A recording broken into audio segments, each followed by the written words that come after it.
Bismillahirrahmanirrahim. Assalamualaikum warahmatullahi wabarakatuh. Melanjutkan topik kita sebelumnya ya, dua video sebelumnya di mana kita masih membahas tentang turunan parsial. Di mana di dua video sebelumnya kita baru membahas tentang turunan parsial pertama dan turunan parsial tingkat tinggi. Nah, pada video kali ini kita akan membahas tentang diferensial total dan aturan rantai. Oke, langsung saja ya. Kita ke topik yang pertama, yaitu diferensial total. Oke, pada fungsi yang memiliki variabel lebih dari satu ini, kebanyakan kita menganggap istilah diferensial dan derivatif itu merupakan dua hal yang sama, gitu. Sama-sama turunan artinya. Nah, sedangkan pada fungsi yang dengan n variabel ini, diferensial itu sendiri adalah diferensial total.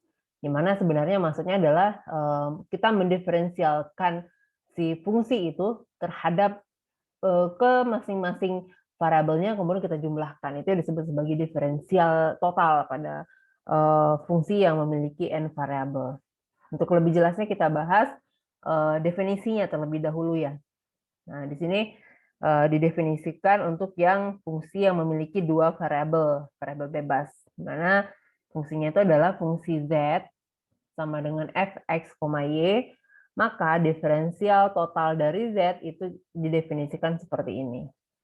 dz sama dengan dou z per dou x dikali dx ditambah dou z per dou y dikali dy. Maka z ini kan sebenarnya diturunkan terhadap masing-masing variabelnya, yaitu x dan y, dan dikali dengan operator diferensialnya. Nah, definisi yang ini bisa kita perumum untuk variabel dengan untuk fungsi yang memiliki n variabel.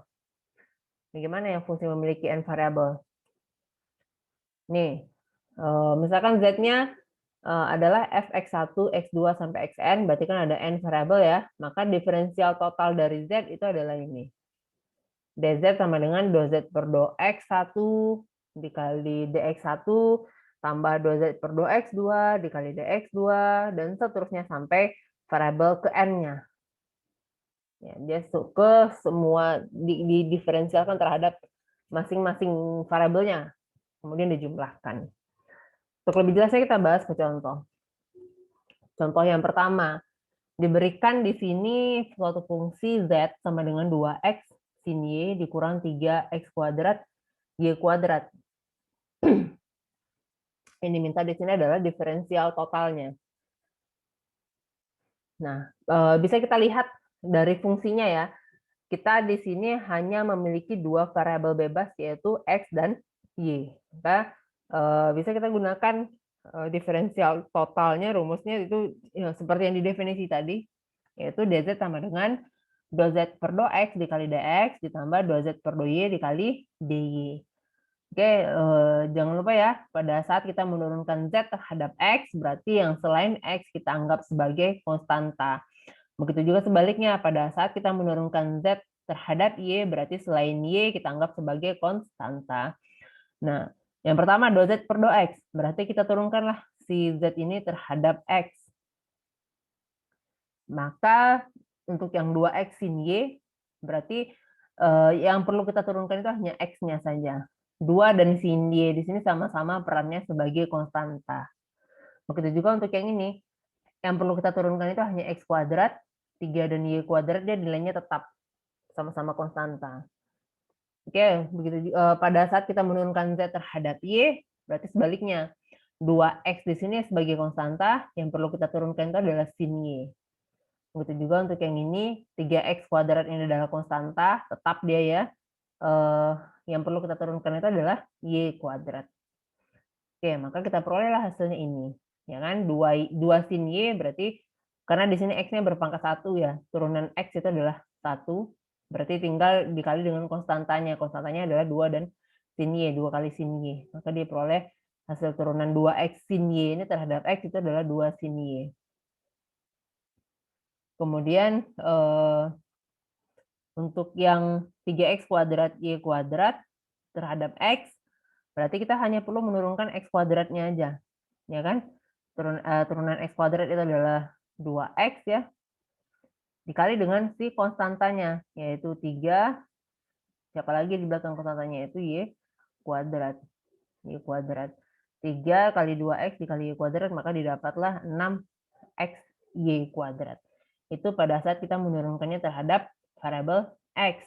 Jangan lupa dikali dengan dx di belakangnya. Kemudian do Z per do Y, berarti yang menjadi fokus kita adalah Y sekarang. 2X di sini, oke sebentar saya hapus dulu.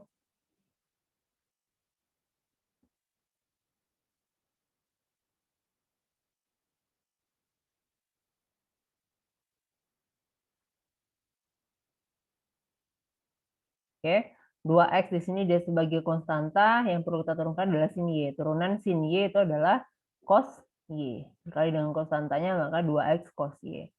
Kemudian 3X kuadratnya tetap, yang perlu kita turunkan itu adalah Y kuadrat. Jadi 2Y dikali dengan 3X kuadrat, maka didapatlah 6X kuadrat Y. Jangan lupa dikali dengan DY di belakangnya. Maka kita perolehlah diferensial total dari Z yang ini, yaitu adalah ini dia diferensial totalnya. Oke, contoh berikutnya. Untuk fungsi yang memiliki 3 variabel bebas.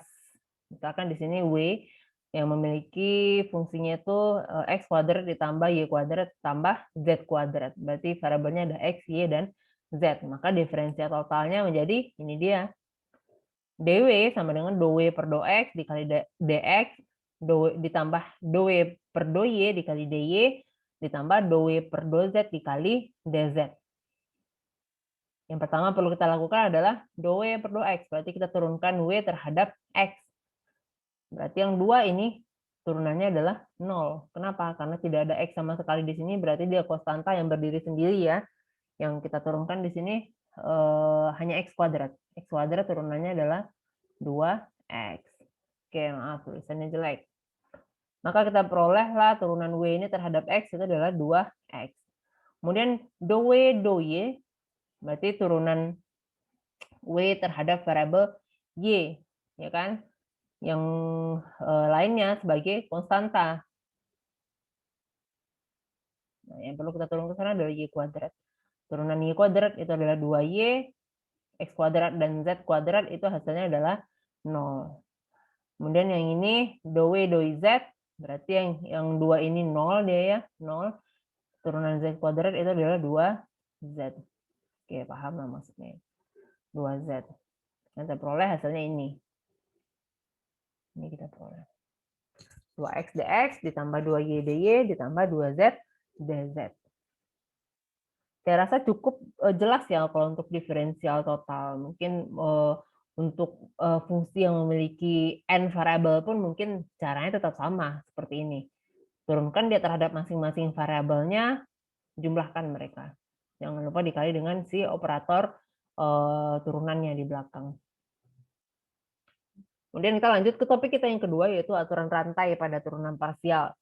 Nah, aturan rantai pada turunan parsialnya ada dua sebenarnya, ada dua teorema ya, ada teorema A dan teorema B. Yang pertama kita bahas dulu yang A. Yang A itu bentuknya seperti apa? Ini dia. Misalkan kita punya satu variabel X, di mana X ini sebenarnya fungsi ya. Misalkan kita punya X itu sama dengan XT, dan Y itu adalah sama dengan YT. Berarti maksudnya X ini dia nilainya terikat terhadap T, dan Y ini juga terikat terhadap T. Dia dapat didiferensialkan terhadap T, kemudian dan misalkan Z itu adalah Fx, Y. Terbayang nggak maksudnya ini apa? Seperti fungsi komposisi. Jadi ada satu fungsi yang memuat fungsi lagi di dalamnya. Di mana fungsi besar kita adalah Z ini ya, Z. Di dalam Z itu ada X dan Y, di mana X dan Y ini dia adalah suatu fungsi juga yang memuat variabelnya itu adalah T.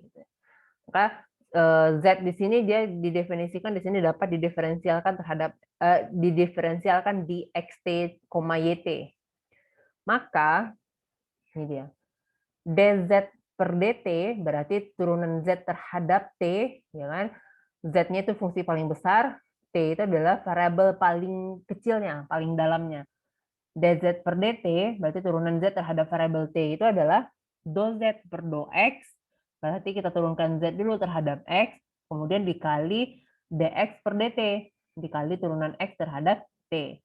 Kemudian ditambah dengan do Z per do Y, berarti turunan Z terhadap Y, dikali dengan dy per dt. Ini hati-hati ya, ini ada do, ada d. Yang membedakan di sini kenapa ini do, kenapa ini d, sudah kita bahas pada video sebelumnya ya. Untuk do itu adalah untuk turunan parsial, d-nya adalah untuk turunan biasa. Ya kan? Karena z di sini memiliki variabelnya itu ada dua, ada x dan y, maka dia kita tulis jadi do. Sedangkan x di sini kita hanya punya satu variabel yaitu t, maka kita menuliskan notasi turunannya itu hanya d. Begitu juga untuk yang ini. Nah, dengan mencari hasil dari do Z per do X dikali dx per dt, ditambah do Z per do Y dikali dy per dt, nanti kita jumlahkan, maka kita perolehlah hasil dz per dt-nya itu. Ini dia untuk teorema A kita. Nah, kita bahas ke contoh ya. Misalkan diberikan suatu fungsi Z, yaitu X pangkat 3Y, di mana X-nya itu adalah 2T, dan Y-nya itu adalah T kuadrat. Ini sebenarnya ada dua cara sih sebenarnya, tapi kita di sini menerapkan si teorema A-nya itu ya untuk aturan rantainya. Kalau untuk cara sederhananya sebenarnya kita tinggal ganti nilai X-nya, kita substitusi nilai X dan Y-nya ke dalam si fungsi Z-nya ini, ya kan, tinggal ganti X-nya ini jadi 2T dipangkatkan 3, ya kan, kemudian Y-nya ini kita ganti dengan T kuadrat, baru kita turunkan. Itu langsung kita dapat nilai dz per dt-nya. Tapi untuk menerapkan aturan rantainya ini untuk yang teorema A, kita tidak substitusi x dan y-nya ya. Maka yang diminta di sini adalah dz per dt dengan menggunakan aturan rantai tadi. Ini dia rumusnya tadi kan. Yang perlu kita cari pertama adalah do z per do x. Berarti turunan z terhadap x. X pangkat 3 turunannya adalah 3x kuadrat. Kita kali dengan y. Berarti dapatnya 3x kuadrat y. Kemudian dikali dengan dx per dt. Turunan x ini, x kita adalah 2t, turunannya terhadap t. Turunan 2t itu adalah 2. Kemudian ditambah dengan do z per do y. Berarti kita akan menurunkan ini terhadap y ya.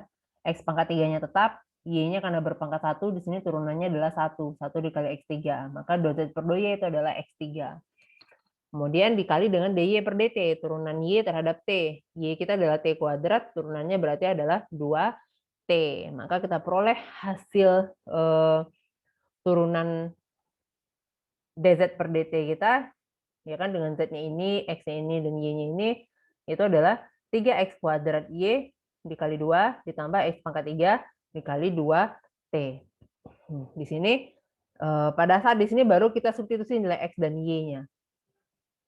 Ya kan, ini tadi 3x kuadrat y itu adalah do z per do x, kemudian dx per dt itu adalah turunan x terhadap 2 ini adalah dx per dt, x pangkat 3 ini adalah do z per do y, 2t ini adalah dy per dt.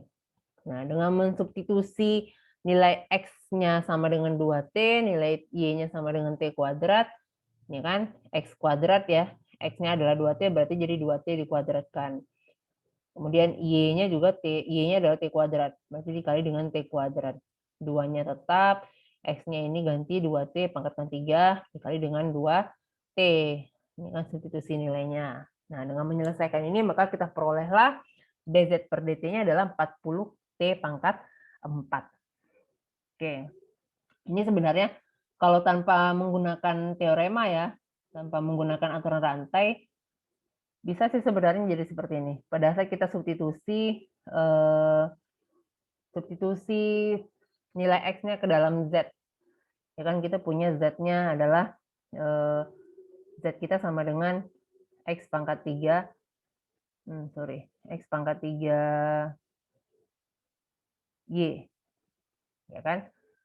Dengan mensubstitusi nilai x-nya itu adalah 2t dipangkatkan 3 dikali dengan y kita adalah t kuadrat, ya kan. Ini sama dengan 8t pangkat 3 dikali dengan t kuadrat. Ini sama dengan 8t pangkat 5. Kita dapat z-nya setelah kita substitusi nilai x dan y itu adalah 8t pangkat 5. Maka dari sini sebenarnya lebih sederhana. Dz per dt itu sama dengan, turunkan aja ini 8T pangkat 5 itu adalah 40T pangkat 4.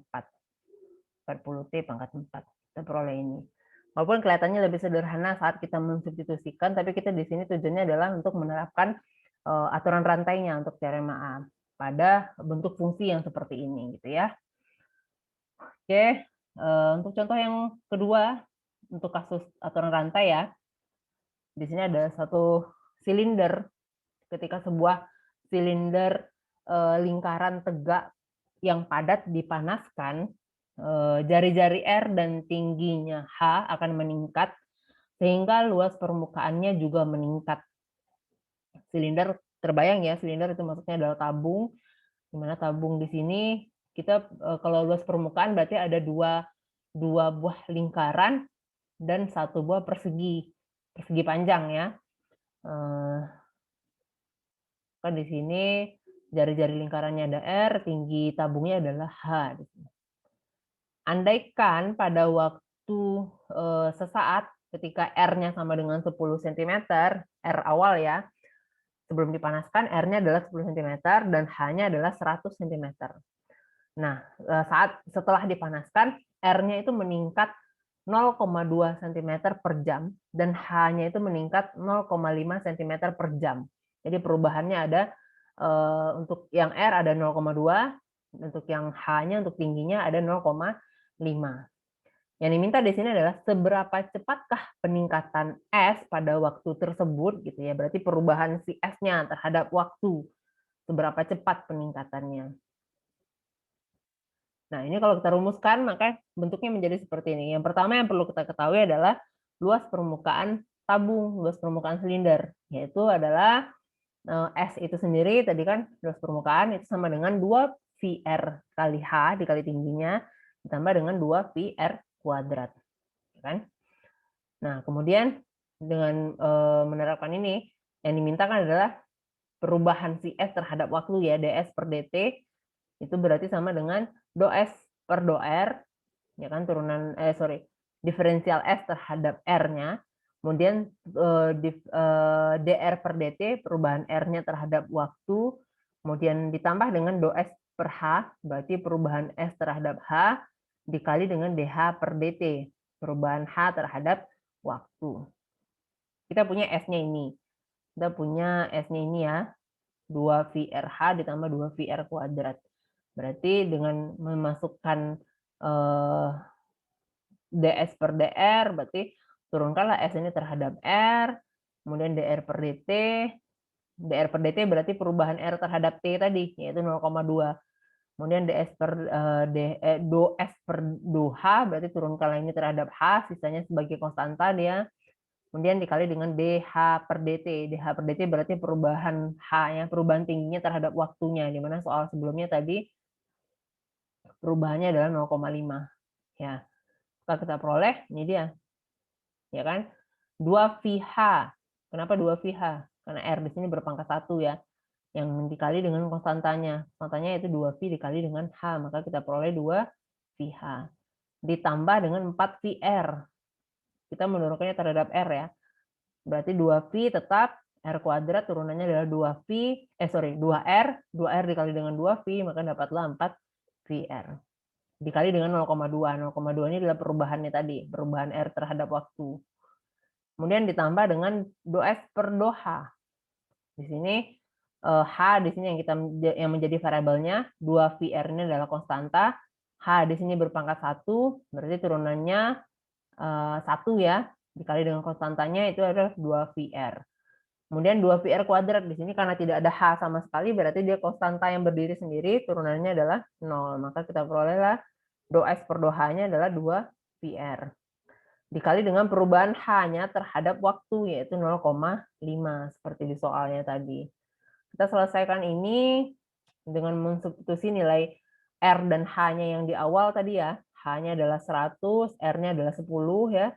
Kita selesaikan, dapatlah perubahan S-nya terhadap waktunya itu adalah 58 V cm kuadrat per jam.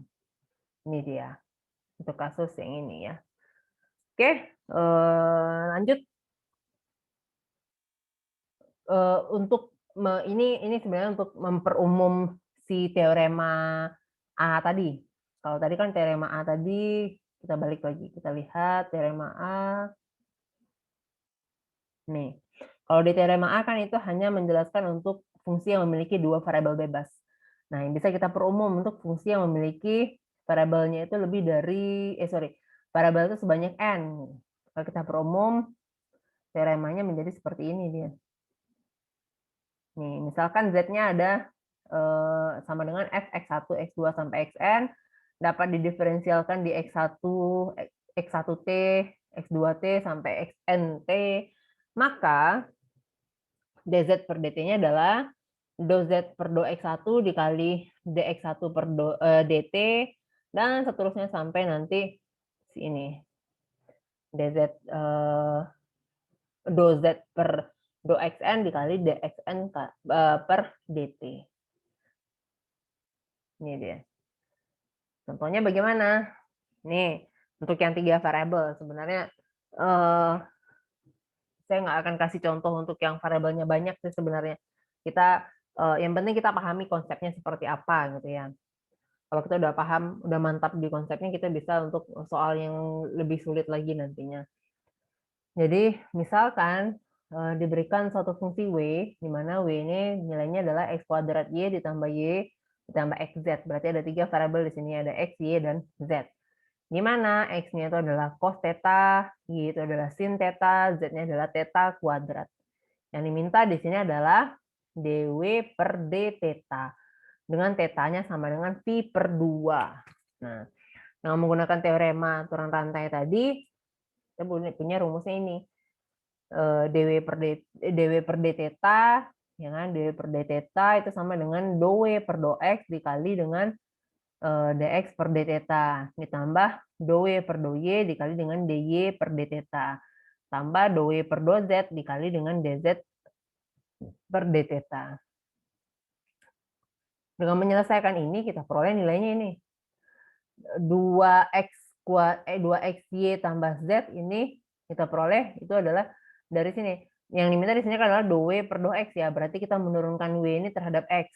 X kuadrat y berarti turunannya adalah 2x kuadrat, ya kan? 2x kali y, ya kan? Makanya dapatnya 2xy di sini. Kemudian y yang ini turunannya adalah 0 karena tidak ada x sama sekali. Kemudian untuk yang ini turunannya adalah z karena x-nya hanya berpangkat 1 dikali dengan konstantanya itu z. Maka diperolehlah turunannya itu dou per dou x-nya adalah 2xy ditambah z. Kemudian dikali dengan dx per d theta. X itu adalah cos theta, ya kan? Turunan cos itu adalah min sin theta. Ditambah dengan dou per dou y. Dou per dou y berarti turunkanlah ini si w-nya terhadap y lagi. Terhadap y.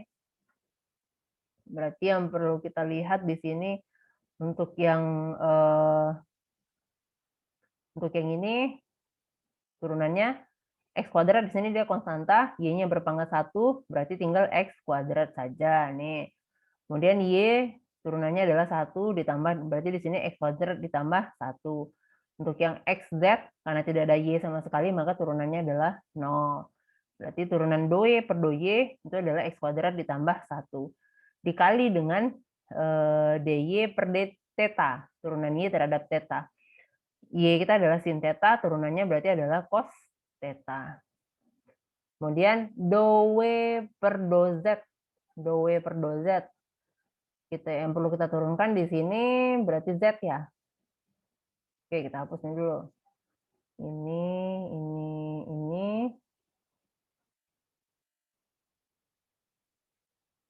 Di sini untuk yang ini ya, untuk yang x kuadrat y karena tidak ada z sama sekali maka turunannya adalah 0. Yang ini juga ini turunannya adalah 0. Yang ada z cuma ini, xz. Z-nya pun berpangkat 1 maka turunannya adalah x. Maka kita dapat dou z-nya adalah x.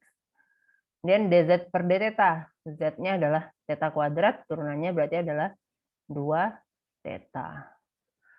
Sampai di sini selesaikah Tugas kita belum. Kita masih perlu mensubstitusi nilai X dan Y-nya dengan yang sudah diketahui di soal tadi ya.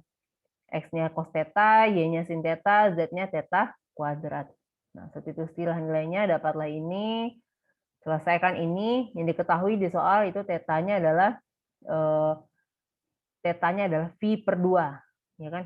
Kita dapat nih hasil awalnya ini ya. Sebelum kita substitusi nilai tetanya sama dengan V per 2, kita dapat hasilnya ini.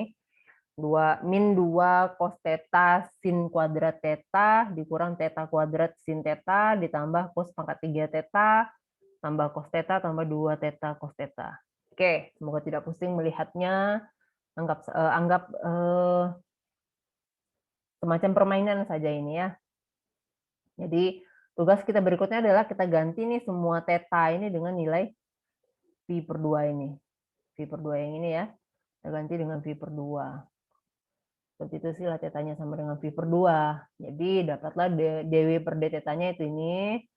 Nah, semoga masih ingat nilai cos V per 2 dan sin V per 2. Kita selesaikan ini, dapatlah hasilnya itu min V kuadrat per 2. Silakan nanti kalian cross check kembali ya. Takutnya nanti ada yang keliru, saya di sini menentukan hasilnya.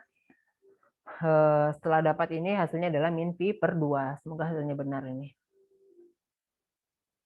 Oke, kita masuk ke teorema yang kedua, teorema B.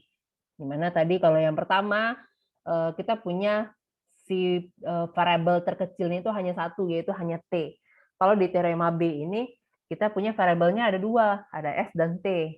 Jadi X-nya sama dengan XST, Y-nya sama dengan YST. Ada dua variabel dia, X dan Y memiliki dua variabel lagi.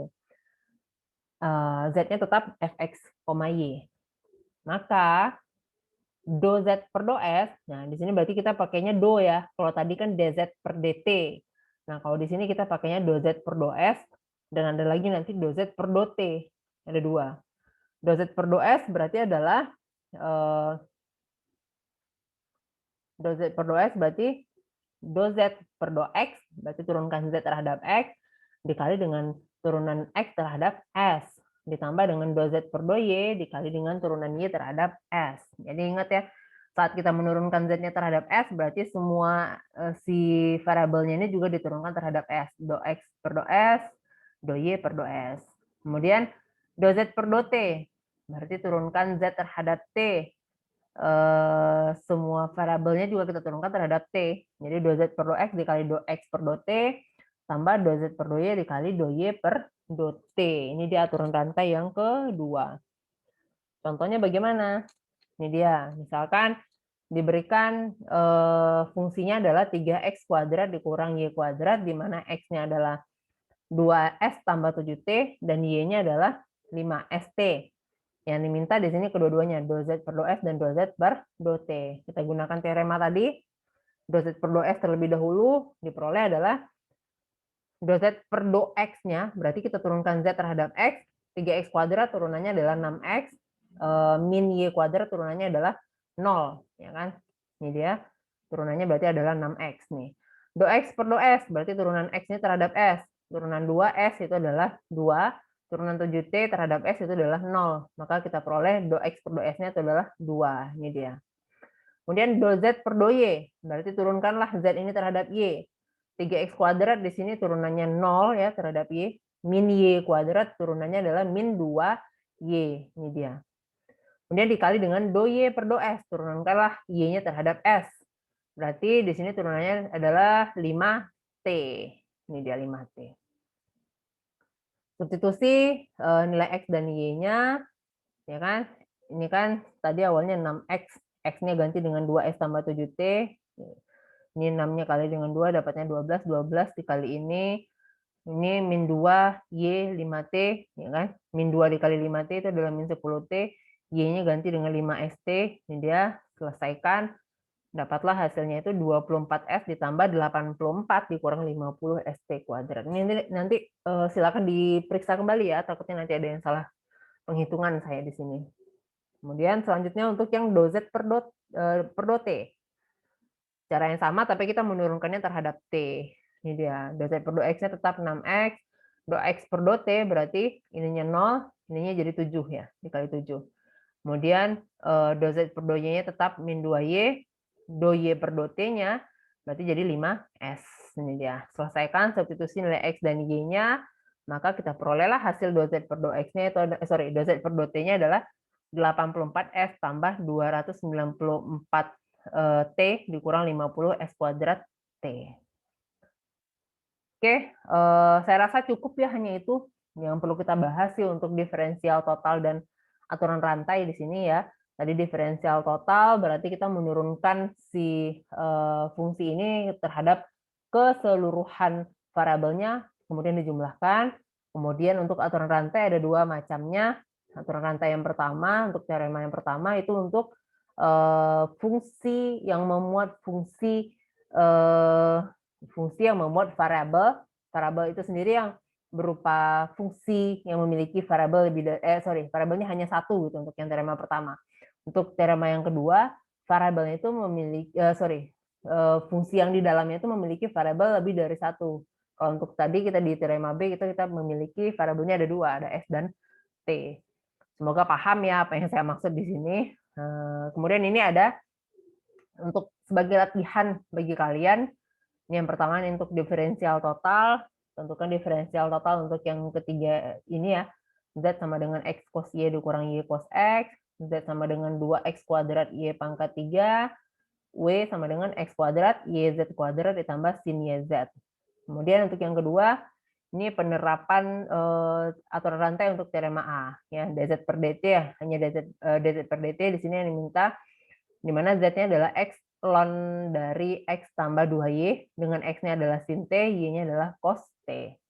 Kemudian untuk yang ketiga, ini penerapan dari teorema B, aturan rantai ya, di mana Z-nya adalah X per Y, dengan X-nya itu adalah S dikali eksponen T, dan Y itu adalah 1 ditambah S kali eksponen min T. Yang diminta di sini hanya satu, yaitu do Z per do T. Mungkin kalau kalian ingin mencoba juga mencari do Z per do S juga silahkan, lebih baik sebagai latihan ya. Saya rasa cukup untuk pembahasan kita kali ini ya tentang diferensial total dan aturan rantai. Semoga tidak ada yang keliru dari yang sudah kita bahas tadi. Kalaupun ada, silakan diperbaiki, silakan dikomentari di kolom komentar. Segala kekurangan saya mohon maaf. Saya ucapkan terima kasih. Sampai di sini kita cukupkan. Assalamualaikum warahmatullahi wabarakatuh.